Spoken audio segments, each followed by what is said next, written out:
Bienvenidos. Tenemos hoy la suerte de contar con el profesor Craig Deer, que es un experto en relaciones internacionales en cuestiones de seguridad sobre América Latina y también sobre pues, otras regiones en el mundo.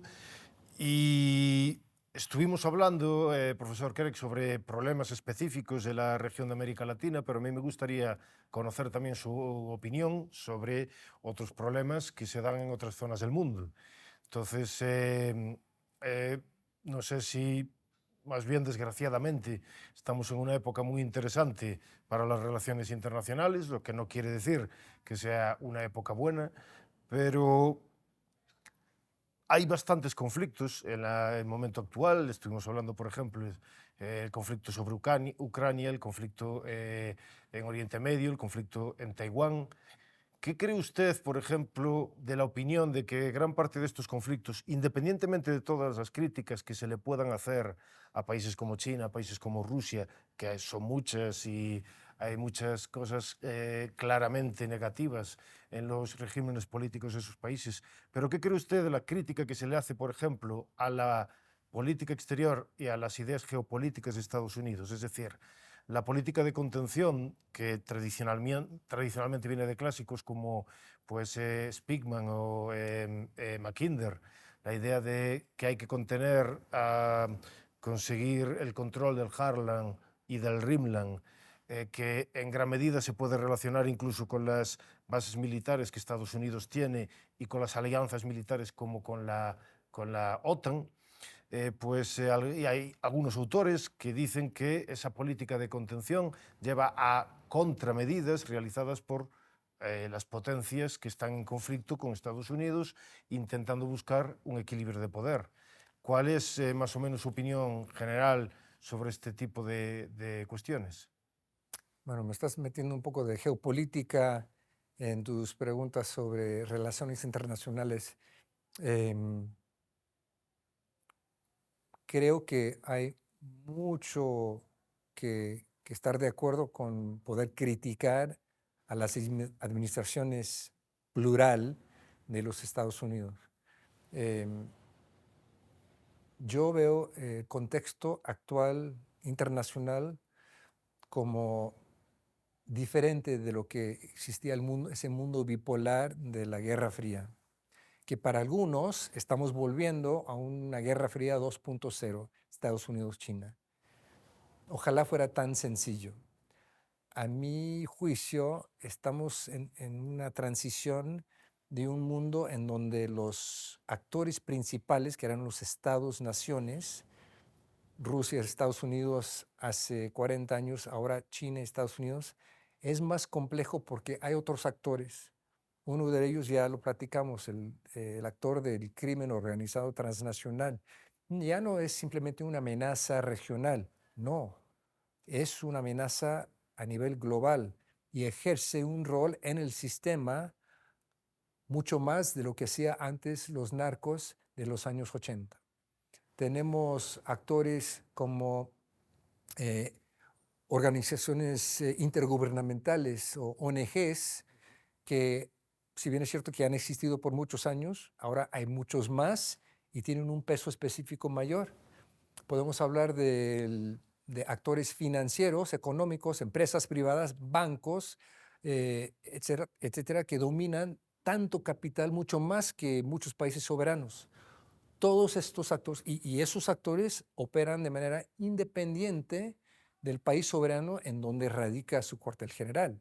O sea, Estados Unidos no le puede decir a Goldman Sachs que haga esto, o a Morgan Stanley que haga otro, o a Apple que haga esto. Son actores independientes con, con recursos enormes que juegan para satisfacer sus intereses propios. Entonces, hace ya más de 10 años, o se fue en el 14, no me acuerdo, una pieza que a mí me gusta, la lectura del Richard Haas en Foreign Affairs, donde decía que estamos entrando en un mundo de desorden. O sea, ya sin un ordenamiento clásico o un mundo bipolar o multipolar o unipolar, como existía quizás por unos 10 años. No, ya es un mundo desordenado, en el cual es mucho más complejo. Entonces, la política exterior de todos los países, pero si estamos tomando el caso estadounidense, tiene que ser mucho más ágil, mucho más pragmático, mucho menos ideológico para poder tratar estos wicked problems que son problemas de todos los días. Y, y no sé cuál sería la palabra en español, pero en inglés la palabra es statecraft. ¿Dónde están los estadistas de hace 40 años, las Margaret Thatchers, los Winston Churchills, los Eisenhower, inclusive Reagan, que tenían una vista del mundo, entendían cómo funcionaba el mundo y, y eran mejor en establecer políticas, de nuevo, tomar decisiones de política exterior prácticas. Ahora, me parece que hay una carencia de apreciación geopolítico, tal como lo describías hace un par de minutos, no lo tienen claro. Entonces no saben en dónde hay una región que se debería de priorizar y en dónde aceptar riesgo y en dónde no. Los intereses nacionales son tales que aquí sí habría que usar fuerza militar, por ejemplo. Podríamos extendernos más. Otro ejemplo, me parece que es el ejemplo de cómo varias administraciones estadounidenses no entendieron bien cómo desarrollar las políticas con respecto a la nueva Rusia después de la Unión Soviética. Me atrevo a pensar, es un contrafactual, pero si se hubiese manejado mejor, de manera más inteligente, ya en este momento no tendríamos el problema que tenemos con Ucrania. Quizás podríamos haber encontrado la manera de agasajar y traer a Rusia hacia Europa occidental y en vez de eso tenemos la pesadilla del mundo con Rusia en brazos de China. Eso, de hecho, era un punto de vista muy similar al el que mantiene usted, el que mantenía George Kennan, considerado como el padre de la política de contención contra la Unión Soviética. Él se declaró radicalmente en contra de la expansión de la OTAN hacia el este, precisamente por ese tipo de problemas, diciendo que no había que tratarlo como un enemigo porque el enemigo había sido derrotado, que era la Unión Soviética. Exactamente.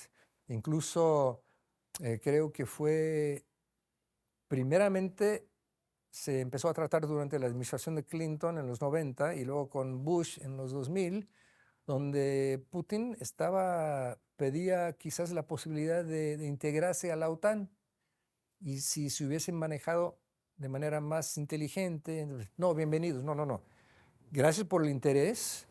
Hay una serie de requisitos que hay que cumplir antes de ser miembro. Es igual para todos. Y nosotros encantados de ayudar a ustedes en su camino de dejar atrás el comunismo fracasado de la Unión Soviética y ser un país del primer mundo y asociarse con la Unión Europea y con la OTAN. Uno de muchos ejemplos que podremos conversar. Pues muchas gracias. Vemos que el mundo cada vez es más complejo y que sería conveniente pues, adoptar esas medidas más flexibles, pragmáticas y pensar a largo plazo. Y pues veremos a ver cómo evolucionan estas circunstancias en el futuro. Muchas gracias y nos vemos para la siguiente.